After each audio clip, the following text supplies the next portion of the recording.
Assalamualaikum warahmatullahi wabarakatuh. Innal hamdalillah nahmaduhu wa nasta'inuhu wa nastaghfiruh wa na'udzu billahi min shururi anfusina wa min sayyiati a'malina. May yahdihillahu fala mudhillalah wa may yudlil fala hadiyalah. Wa asyhadu an la ilaha illallah wahdahu la syarikalah wa asyhadu anna Muhammadan abduhu wa rasuluh. Allahumma shalli wa sallim ala sayidina Muhammad wa ala alihi wa sahbihi ajma'in. Amma ba'd. Kita lanjutkan pembahasan dari kitab Al-Arba'un An-Nawawiyah wa Tatimmatul Khamsin karya Al-Imam Nawawi rahimahullahu taala dan Ibnu Rajab Al-Hambali rahimahullahu taala. Di mana kita sampai pada pembahasan tentang hadis nomor 19 yaitu sebuah hadis yang diriwayatkan oleh Abdullah bin Abbas radhiyallahu anhuma.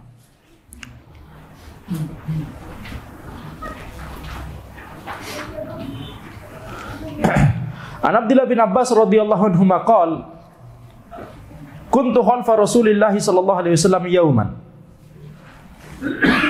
Abdullah bin Abbas radhiyallahu anhuma berkata, suatu hari aku berada di belakang Rasulullah sallallahu alaihi wasallam. Faqala ya ghulam, inni u'allimuka kalimat. Kemudian Nabi Muhammad sallallahu alaihi wasallam bersabda, wahai pemuda, aku akan mengajarimu beberapa kalimat. Ihfazillah yahfazka. Ihfazillah tajidhu tujahaka. Jagalah Allah, maka engkau akan mendapati Dia bersamamu. Jagalah Allah, maka Allah akan menjagamu. Jagalah Allah, maka engkau akan mendapati Dia bersamamu. Idza sa'alta fas'alillah wa idza ista'anta fasta'in billah. Jika engkau meminta, maka mintalah kepada Allah. Dan jika engkau meminta pertolongan, maka mintalah pertolongan kepada Allah. Wa'lam anna al-ummata law ijtama'at ala an yanfa'uka bi syai'in lam yanfa'uka illa bi syai'in qad kataballahu lak. Ketahuilah bahwa seandainya seluruh umat bersatu untuk memberikan suatu manfaat kepadamu, maka mereka tidak akan bisa memberikan manfaat kepadamu kecuali dengan sesuatu yang telah Allah tetapkan untukmu. Wa in istama'u ala ayadurruka bi syai'in lam yadurruka illa bi syai'in qad katabahallahu 'alaik. Dan jika mereka bersatu untuk memberikan suatu kemadharatan kepadamu, maka sungguh mereka tidak akan bisa memberikan kemadharatan kepadamu kecuali sesuai dengan apa yang telah Allah tetapkan untuk. Rufi'atil aqlam wa jaffatis suhuf. Pena telah diangkat dan lembaran telah kering. Maka hadis ini diriwayatkan oleh At-Tirmidzi. Beliau berkata hadis hasan sahih. Fi riwayat ghairi Tirmidzi, dalam riwayat selain Tirmidzi, ihfazillah tajidhu amamak. Jagalah Allah, maka engkau akan mendapati Dia di hadapanmu. Ta'arraf ilallahi fi raha ya'rifka fi syiddah. Kenalilah Allah dalam kelapangan, maka Dia akan mengenalimu dalam kesempitan. Wa'lam anna ma akhta'aka lam yakun liyasibak wa ma asabaka lam yakun liyukhti'ak.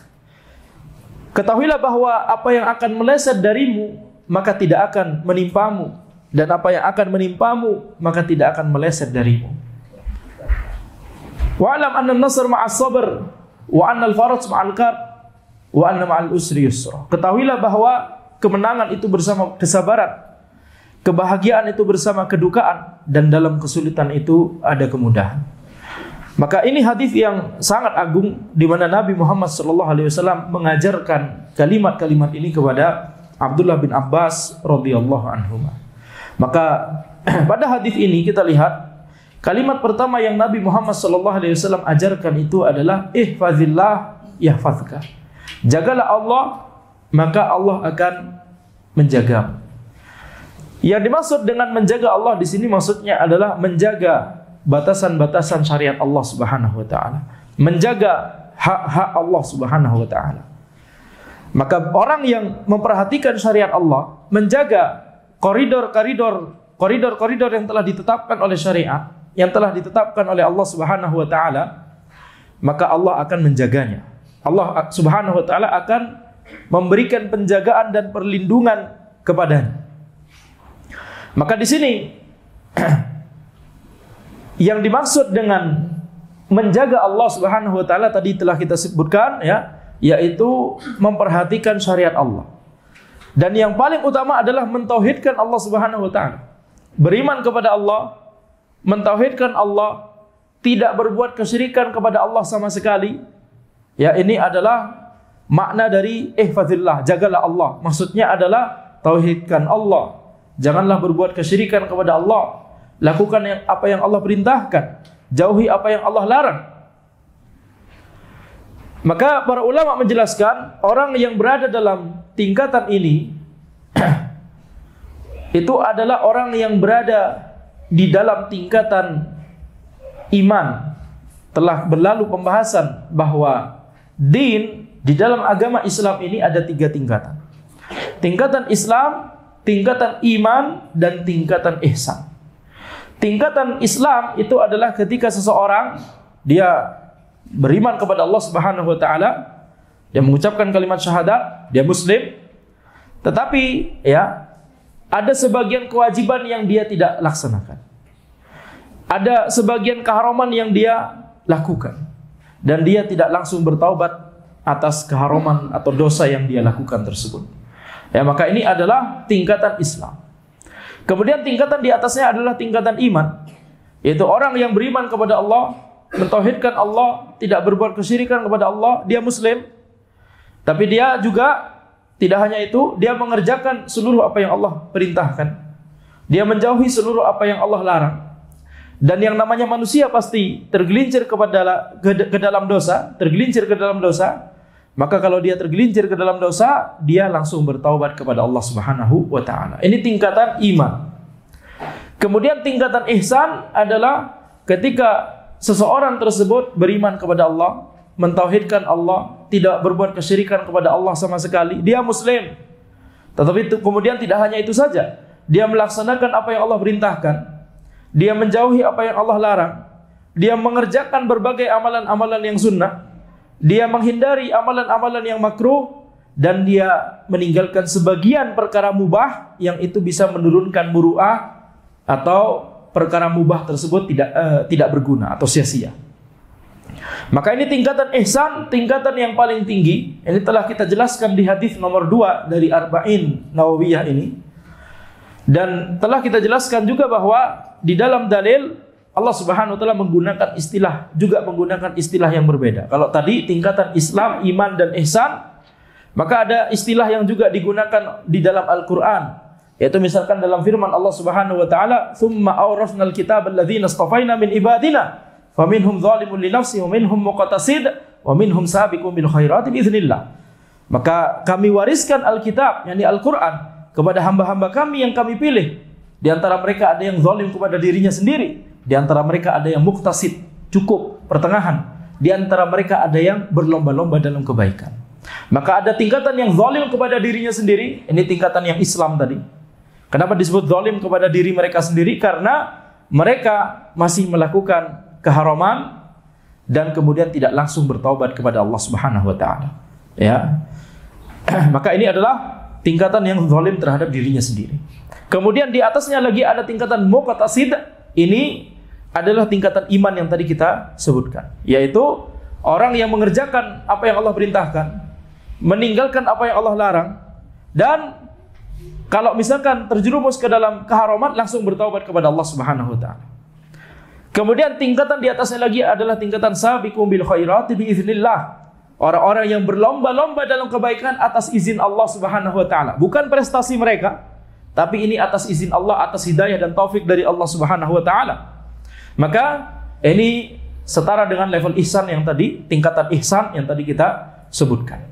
Nah, tingkatan ihfazillah yahfazka, orang yang menjaga batasan syariat Allah, menjaga koridor-koridor yang Allah tetapkan, menjaga syariat Allah, yakni tidak mengerjakan yang haram, mengerjakan yang halal-halal saja, mengerjakan apa yang Allah perintahkan, meninggalkan apa yang Allah larang.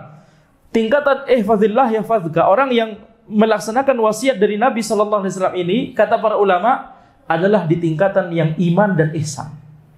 Tingkatan Islam masih belum. Orang yang menzalimi dirinya sendiri, orang yang masih terjerumus ke dalam keharaman dan dia tidak langsung bertaubat kepada Allah Subhanahu wa taala. Dia biarkan dirinya bergelimang dalam dosa, tidak langsung bertaubat kepada Allah Subhanahu wa taala. Ini berarti dia masih belum melaksanakan wasiat Nabi Muhammad sallallahu alaihi wasallam, ihfazillah yahfazka. Sehingga kalau dia tidak melaksanakan wasiat ini, ihfazillah, jagalah Allah, yakni jagalah syariat Allah, maka samarat, buah dari amalan ini tidak akan dia dapat. Apa buahnya? Yang disabdakan oleh Nabi Muhammad SAW, yahfazka, Allah akan menjagamu. Itu tidak didapat secara mutlak dari Allah Subhanahu wa taala. Tetap mendapatkan penjagaan tersebut tapi sesuai dengan kadar keimanannya. Kan tadi kita sebutkan orang yang berada di level Islam atau berada di level zalimun li nafsi, menzalimi dirinya sendiri. Ini adalah orang yang dia mengerjakan amalan kebaikan. Dia beriman kepada Allah. Dia mengerjakan amalan-amalan yang wajib, meninggalkan yang dilarang oleh Allah, akan tetapi masih terjerumus ke dalam keharaman. Jadi dia adalah seorang mukmin dengan keimanannya dan seorang fasik dengan kefasikannya. Di satu sisi dia beriman, tapi di satu sisi dia orang fasik. Ya misalkan, kalau sholat kenceng, tapi habis itu minum khamr. Begitu ya. Sholat kenceng, minum khamr juga kenceng. Misalkan begitu ya. Ada seperti itu. Salat kencang tapi misalkan ghibah dan seterusnya. Jadi ini adalah tingkatan orang yang menzalimi dirinya sendiri. Dia tidak langsung bertaubat kepada Allah Subhanahu wa taala.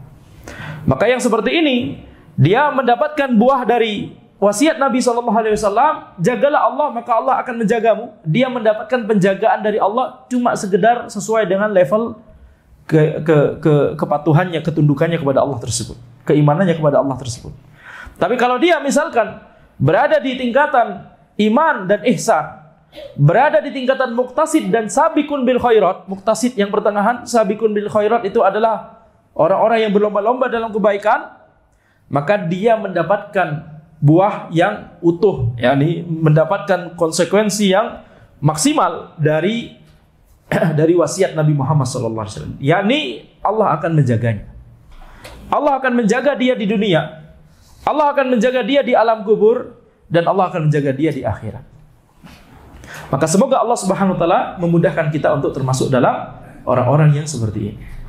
Ihfazillah tajidhu tujahaka. Jagalah Allah maka engkau akan mendapati dia bersama. yakni dalam perkara dunia ataupun dalam perkara din, maka dia akan dijaga oleh Allah Subhanahu wa taala. Ini terkait dengan sifat ma'iyah, Allah bersama hambanya, bukan bersama secara zat, tapi bersama, yakni ilmu Allah meliputi dia. Penjagaan Allah itu bersama dengan dia. Jadi Ahlussunnah wal Jamaah tidak meyakini bahwa yakni Allah Subhanahu wa taala di dekat kita sekarang, di dekat kita. Allah Subhanahu wa taala di pilar ini misalkan. Sebab itu pemahaman wahdatul wujud. Ya. Saya adalah Allah, Allah adalah saya misalkan. Itu pemahaman wahdatul wujud. Tidak boleh, itu menyimpang, itu berbahaya, ya. Merupakan kekufuran. Kalau ditanya di mana Allah, maka kita jawabannya adalah sebagaimana yang disebutkan di dalil, yaitu Ar-Rahmanu 'alal arsy istawa. Ar-Rahman beristiwa di atas arsy. Ar-Rahman itu tinggi, Allah itu tinggi di atas arsy. Di mana Allah? Di atas arsy. Tinggi di atas arsy. Baik, jadi tetapi ya kita katakan sebagaimana yang disebutkan juga di dalil, innallaha ma'ana.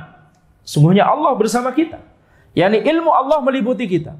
Yani penjagaan Allah bersama kita. Allah menjaga kita. Allah yakni mengetahui apa yang kita lakukan, mengetahui keadaan yang kita sedang berada di dalamnya.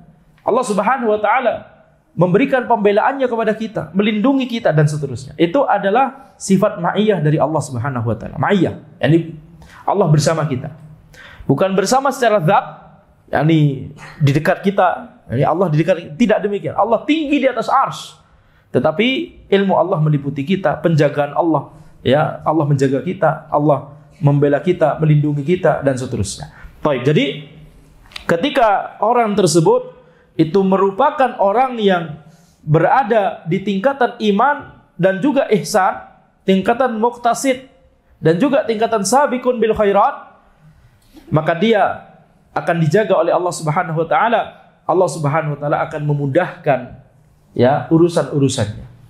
Baik urusan agamanya seperti misalkan ibadahnya, kalau dia adalah ahli ibadah. Seperti misalkan dakwahnya, kalau dia adalah orang yang berilmu dan mendakwahkan ilmunya. Ataupun dalam perkara-perkara dunia, Allah Subhanahu wa taala akan memberikan keberkahan kepada hartanya. Allah Subhanahu wa taala akan memberikan kecukupan kepada hatinya. Tidak semua wali Allah, ini wali Allah. Wali Allah, siapakah wali Allah? Wali Allah itu adalah orang-orang yang di tingkatan iman dan ihsan tadi. Orang-orang yang ada di tingkatan muqtasid dan sabiqun bil khairat. Jadi ada dua istilah, ini sama saja. Tingkatan pertama Islam atau menzalimi dirinya sendiri. Tingkatan kedua iman atau muqtasid.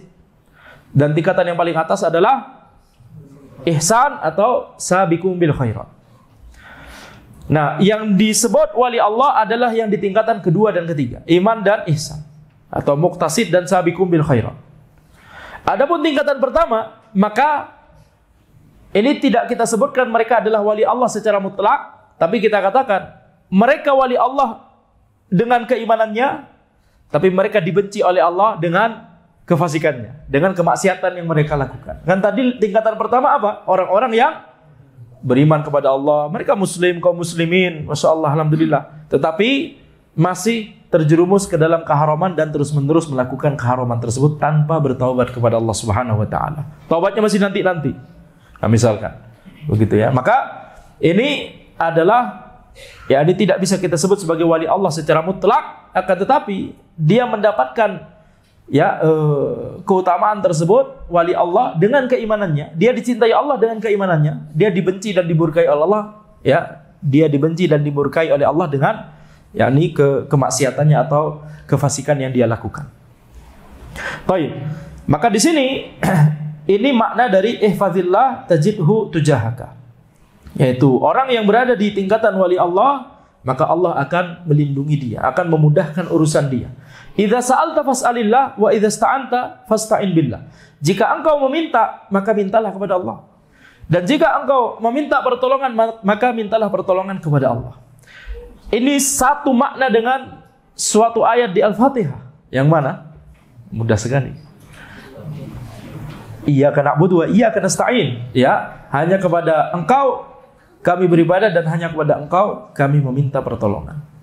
Jadi idza sa'alta fas'alillah. Jika engkau mau memohon, mau meminta, mau berdoa, meminta sesuatu, maka mintalah kepada Allah.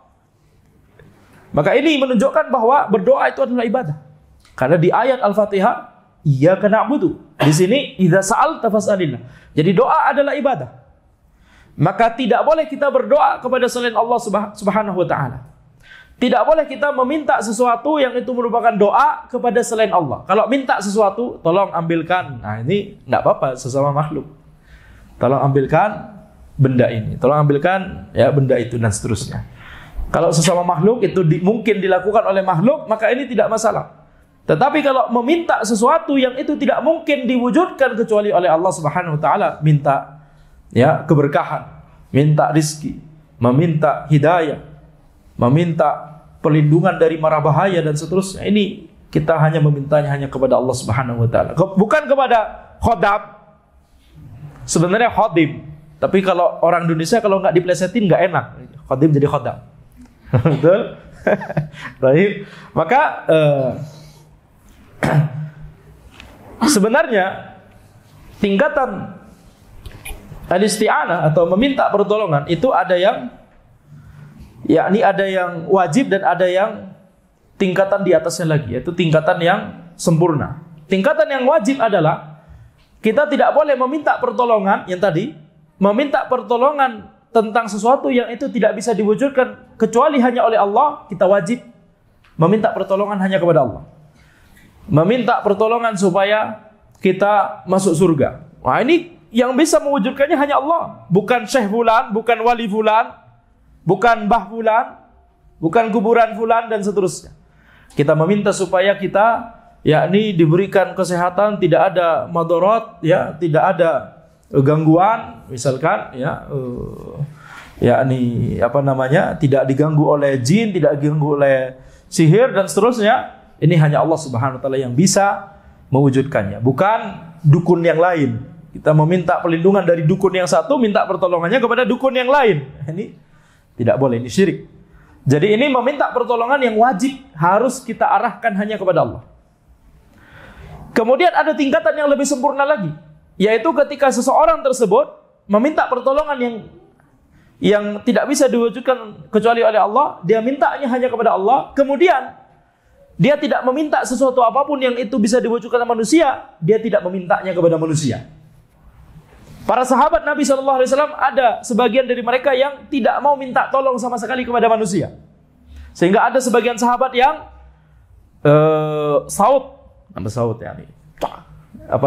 cambuknya jatuh, beliau sudah ada di atas tunggangan, jatuh, mudah sekali kalau misalkan minta tolong sama orang, tolong ambilkan. Tidak. Beliau turun kemudian naik lagi. Ini tingkatan yang paling sempurna. Ini tingkatan yang paling sempurna, yaitu dalam masalah-masalah yang itu boleh kita minta tolong kepada sesama makhluk, boleh kita minta tolong kepada sesama manusia, tetapi memilih untuk tidak minta tolong. Ini tingkatan yang paling sempurna dan tidak semua orang bisa.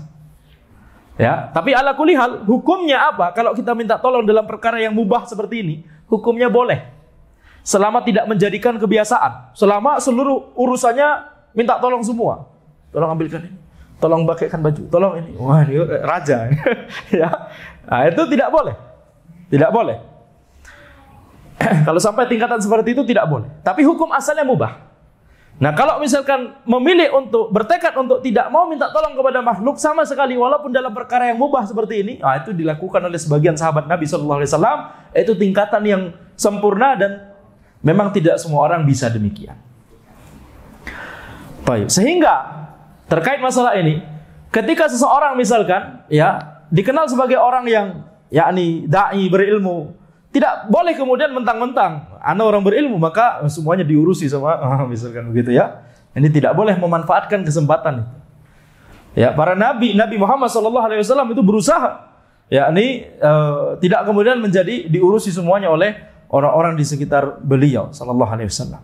Demikian pula para sahabat Abu Bakar, Umar, Utsman, Ali dan seterusnya, para sahabat yang lain. Yakni kita usahakan yang kita bisa usahakan, khalas, selesai. Begitu ya. Jadi tidak boleh kemudian mengambil manfaat dari sesuatu yang Allah berikan kepadanya, yaitu ilmu, kemudian memanfaatkan. Ini orang-orang kemudian udah seperti raja kecil misalnya. Tidak boleh seperti itu. Ya, justru yang tingkatan yang sempurna adalah dia tidak minta tolong sama siapapun. Ini nggak minta tolong sama muridnya.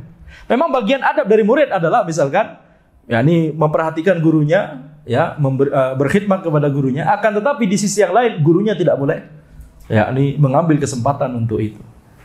Semoga bisa dipahami. Tapi kemudian Nabi Muhammad SAW bersabda, wa'lam annal ummata law istama'at ala ayanfa'uka bi syai'in lam yanfa'uka illa bi syai'in qad katabahallahu lak. Ketahuilah bahwa seluruh umat seandainya bersatu untuk memberikan manfaat kepadamu, maka mereka tidak akan bisa memberikan manfaat kepadamu kecuali sesuai dengan apa yang Allah tetapkan untukmu. Wa in istama'u ala ayaduruka bi syai'in lam yaduruka illa bi syai'in qad katabahallahu alaik. Dan seandainya mereka bersatu untuk memberikan madarat kepadamu, maka sungguh mereka tidak akan bisa memberikan madarat kecuali sesuai dengan apa yang Allah tuliskan, apa yang Allah tetapkan untukmu. Rufi'atil aqlam wa jaffatis suhuf. Pena telah diangkat dan lembaran telah kering. Maka ini semuanya telah dituliskan oleh Allah Subhanahu wa taala di Allahul Mahfuz. Allah Subhanahu wa taala menuliskan seluruh apa yang akan terjadi di alam semesta ini di Lauhul Mahfuz. Kata wallahu maqadiral khalaiq qabla an yakhluqas samawati wal ard bi 50 alf sana. Sungguhnya Allah Subhanahu wa taala menuliskan ketetapan-ketetapan untuk seluruh makhluknya sebelum Allah menciptakan langit dan bumi 50.000 tahun. Maka semuanya telah ada di Lauhul Mahfuz. Dan Allah Subhanahu wa taala menetapkan sesuatu itu pasti ada hikmah. Jadi apa yang kita dapatkan, ketetapan yang Allah berikan untuk kita tersebut itu pasti ada hikmah di baliknya. Maka tidak boleh kemudian kita merasa khawatir terhadap masa depan. Hadis ini kalau kita renungkan, ini adalah obat dari anxiety disorder. Anxiety disorder. British English. Anxiety, kepanikan, cemas, kecemasan, khawatir apa yang terjadi di masa depan, stres. Maka renungkan hadis ini. Apa-apa yang menimpa kepada kita dari masalah-masalah dunia, manfaat ataupun madarat, itu telah dituliskan oleh Allah Subhanahu wa taala.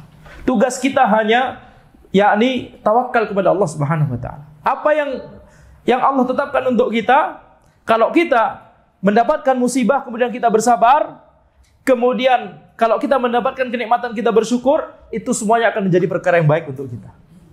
Ya. Tetapi kalau misalkan seseorang itu cemas, seseorang tersebut itu stres, seseorang tersebut itu punya penyakit mental health, begitu ya, anxiety dan seterusnya, maka ini hadis ini adalah obatnya insyaallah taala. Salah satu obatnya, banyak sekali obat-obat di dalam Al-Qur'an dan As-Sunnah untuknya. Ini salah satunya adalah hadis ini. Jadi tidak perlu kita cemas dengan apa-apa yang akan terjadi di masa mendatang. Yang penting kita berusaha, kemudian tawakal kepada Allah Subhanahu wa taala, khalas. Ya, itu adalah yang disebutkan di hadis ini, itu adalah kewajiban kita. Jadi tidak peduli walaupun seluruh manusia memberikan manfaat kepada kita, kalau Allah tidak tetapkan itu, kita nggak akan dapat itu. Walaupun seluruh manusia memberikan kemadharatan kepada kita, kalau Allah tidak tetapkan itu terjadi, kita tidak akan mendapatkan itu. Ya, jadi ini penting bagi misalkan para dai, ya, para penuntut ilmu yang ketika mendakwahkan ilmu kemudian mendapatkan ya gesekan atau tantangan misalkan, maka tidak akan ya mendapatkan madarat kecuali karena itu telah ditetapkan oleh Allah Subhanahu wa taala. Jadi ini membuat apa? Membuat kita menjadi teguh, membuat kita menjadi yakni tidak kemudian cemas, tidak kemudian takut, ya, kita memiliki Allah Subhanahu wa taala. Rufi'atil aqlam wa jaffatis suhuf. Pena-pena telah diangkat dan lembaran-lembaran telah kering, yakni tidak bisa diubah lagi. Kenapa? Karena itu bagian dari, itu adalah kesempurnaan ilmu Allah Subhanahu wa taala. Allah mengetahui apa yang akan terjadi sehingga kemudian Allah tuliskan di Lauhul Mahfuz. Itu adalah perwujudan dari sifat ilmu Allah yang maha sempurna. Ya, jadi apa yang tertulis di Lauhul Mahfuz itu karena Allah maha mengetahui apa yang akan terjadi hingga hari kiamat. Alam ta'lam anna Allah ya'lamu ma fis sama'i wal ard, inna dzalika fi kitab, inna dzalika 'ala Allah yasir. Apakah engkau tidak mengetahui bahwa Allah Subhanahu wa taala maha mengetahui apa yang ada di langit dan di bumi? Sesungguhnya itu ada di kitab yang di Lauhul Mahfuz. Sesungguhnya itu adalah mudah bagi Allah Subhanahu wa taala. Jadi Allah maha mengetahui apa yang akan terjadi hingga hari kiamat. Oleh karena itu kemudian dituliskan di Lauhul Mahfuz. Jadi apa yang tertulis di Lauhul Mahfuz gak akan meleset sama sekali. Karena itu adalah perwujudan dari sifat ilmu Allah yang maha sempurna. Kalau ada yang meleset, itu berarti apa? Antum menisbatkan bahwa Allah tidak tahu bahwa itu akan meleset. Betul tidak? Nah, kemudian dalam riwayat selain Tirmidzi, ihfazillah tajidhu amamak, jagalah Allah, maka engkau akan mendapati Allah di hadapanmu. Yani sama dengan maknanya di atas, yani Allah akan melindungi kita, menjaga kita. Ta'arraf ilallahi fi raha ya'rifka fi syiddah. Kenalilah Allah dalam kelapangan, maka Allah akan mengenalimu dalam kesempitan, dalam kesusahan. Kenalilah Allah. Apa yang dimaksud dengan ta'arraf ilallah? Maksudnya adalah kita mentauhidkan Allah. Maksudnya adalah kita memperhatikan perintah Allah. Maksudnya adalah kita memperhatikan larangan Allah Subhanahu wa taala. Itu makna dari ta'arraf ilallah. Kenalilah Allah dalam kondisi lapang. Ketika kondisi lapang, ketika kondisi kita di atas, ketika kita diberikan nikmat oleh Allah Subhanahu wa taala, tetap patuhi koridor syariat dari Allah Subhanahu wa taala. Tidak boleh kemudian sombong, tidak boleh kemudian ujub, tidak boleh kemudian lupa dan terlena dengan dunia yang Allah berikan kepada dia. Kalau dia mengingat Allah pada masa-masa yang lapang tersebut, maka Allah akan mengingat dia pada masa-masa yang sulit. Ya, dan masa-masa yang sulit dan masa-masa yang lapang ini diantara tafsirnya adalah ini ketika masih di dunia ini masih lapang, ketika sudah di akhirat itu masa-masa yang sulit bagi setiap orang. Menunggu proses hisab, menunggu peradilan dari Allah Subhanahu wa taala. Ketika dihisab, ketika melewati sirat, mau melewati sirat itu masa-masa sulit. Ya, itu masa-masa sulit. Para nabi dan rasul saja banyak berdoa kepada Allah, ya, untuk meminta keselamatan ketika melewati sirat. Itu para nabi dan rasul, apalagi kita. Maka ketika kita mengenali Allah, Ketika masih di dunia, maka Allah akan mengenali kita ketika di akhirat. Sebaliknya, kalau kita melupakan Allah, Allah akan melupakan kita. Nasullaha fanasiyahu. Mereka melupakan Allah, kemudian Allah melupakan mereka. Bukan karena Allah memiliki sifat lupa, tidak boleh menisbatkan sifat lupa kepada Allah, nasullaha fanasiyahum. Tapi ini adalah bentuk balasan. Melupakan itu maksudnya Allah tidak memperhatikan mereka. Ini balasan kepada orang-orang yang melupakan Allah Subhanahu wa taala. Nasullaha fanasiyahum. Ya, mereka lupa terhadap Allah, maka Allah melupakan mereka. Yakni tidak memperhatikan mereka, tidak menolong mereka, tidak menjaga mereka, tidak melindungi mereka pada saat-saat di mana sangat dibutuhkan sekali pertolongan dari Allah Subhanahu wa taala. Ya. Jadi ini kita lihat, ini adalah yakni makna dari kalimat ini. Ta'arraf ila Allah fi raha ya'rifka fi syiddah. Azan. Kita lanjutkan sedikit. Wa'lam anna ma akhta'aka lam yakun liyusibak wa ma asabaka lam yakun liyukhti'ak. Ketahuilah bahwa apa yang akan meleset darimu tidak akan menimpamu, dan apa yang akan menimpamu tidak akan meleset darimu. Ini sebagaimana yang tadi. Kalau sudah tertulis di Lauhul Mahfuz, maka tidak akan meleset. Wa'lam anna an-nasr ma'as sabr. Ketahuilah bahwa kemenangan itu bersama kesabaran. Wa annal faraj ma'al karb. Ketahuilah bahwa kebahagiaan itu bersama kedukaan, yakni ketika musibah, maka yakinlah bahwa sebentar lagi insya Allah akan ada kebahagiaan. Ketika ada yakni sesuatu yang berat, maka yakinlah Allah akan membantu kita. Wa anna ma'al usri yusra. Dan ketahuilah bahwa dalam setiap kesulitan itu ada kemudahan. Dalam setiap kesulitan itu ada kemudahan. Taib. Insya Allah kita akan jelaskan yakni beberapa poin tentang masalah ini di beberapa hadis sebelumnya. Nanti insya Allah akan ada pengulangan ya, karena materinya terkait. Maka kita cukupkan sampai di sini. Akan tetapi sebelum Anda lupa terkait al-usr wal yusr, yakni ada pertanyaan dari santri Anda tadi malam di kajian TSL ya, bahwa yuridullahu bikumul usra wala yuridu bikumul yusra wala yuridu bikumul usra. Ya, yuridullahu bikumul yusra wala yuridu bikumul usra. Yani Allah Subhanahu wa taala menghendaki kemudahan untuk kalian dan tidak menghendaki kesulitan untuk kalian. Maka di situ konteksnya ayat tersebut adalah yakni kemudahan dalam syariat, kemudahan dalam syariat Allah Subhanahu wa taala. Adapun al-usr dan al-yusr di sini, maka ini kemudahan dan kesulitan dalam konteks dunia. Yani setiap kesulitan dunia, yakinlah ada kemudahan dunia di situ. Baik. Tapi pertanyaan santri ana si Ardi tadi malam adalah, apakah kehendak di sini bisa umum, yakni kesulitan dan kemudahan yang dimaksud di ayat tersebut itu tidak hanya terkait syariat tapi juga terkait masalah dunia?